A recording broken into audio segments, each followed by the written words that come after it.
Christina Rasmussen. I'm a native of Plymouth, Minnesota. Yay! And now I work with the National Taxpayers Union. Could you touch on the Taxpayer Choice Act as a pro-growth alternative to the Rangel tax hike? Oh, why, thank you. Not only are you from Minnesota, you asked about the bill that I have co-authored. So thank you very much. I appreciate that.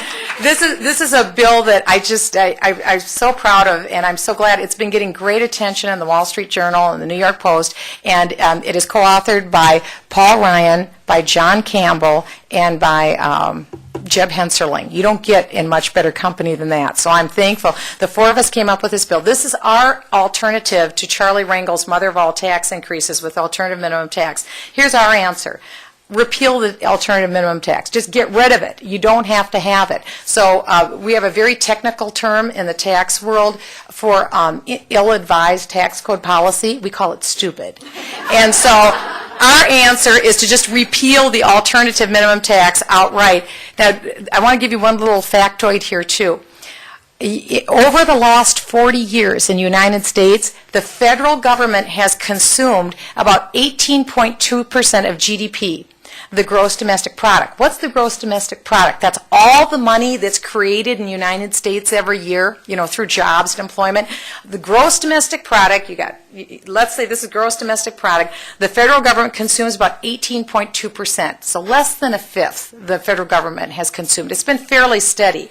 With this new bill of Charlie Rangel's with alternative minimum tax, they want that number to go up to 24% of the whole economy that the federal government is going to consume.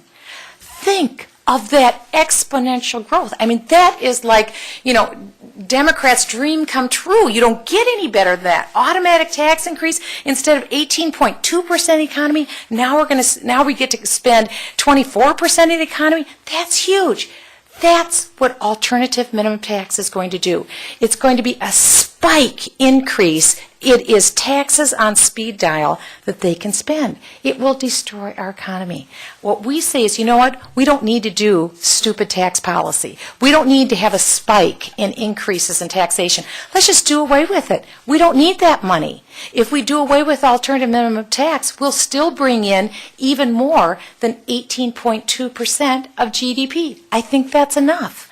So we just do away with that completely. The other thing we do is we extend the tax cuts of 01 and 03 that gave us this fabulous job growth creation and productivity growth in our country. So we extend that, but here's the beauty of what we do. We radically change the tax code, and we say it's your choice. You can continue to go with the current system of credits and deductions, because a lot of people like it because of mortgage interest deduction or whatever they're into. You can either keep that system, or over a 10-year period, you can choose a flat tax. And your flat tax would be 10% for the first $100,000 you make on a joint return, 25% thereafter. Simple.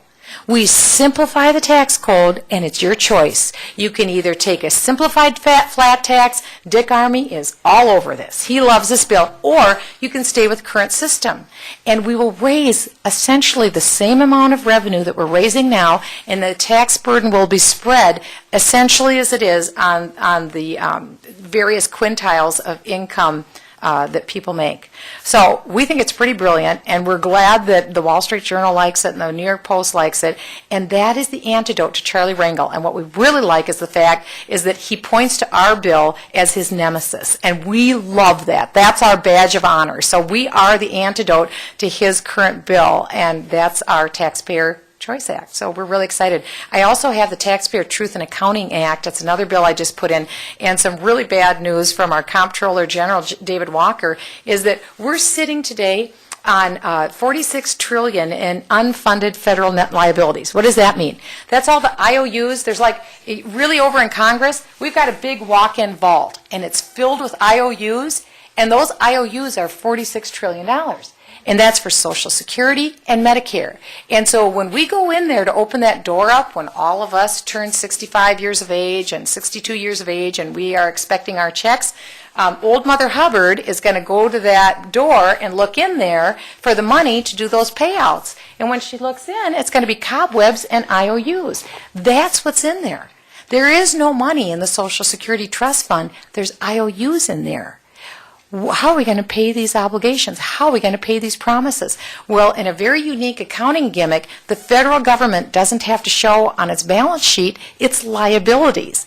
Now, that was called trouble for all the American companies that did that very recently, and like Gold Crossing and a few of these companies that kind of got into, into trouble, they didn't have some of their unfunded net liabilities. Well, the federal government's never had its unfunded federal net liabilities.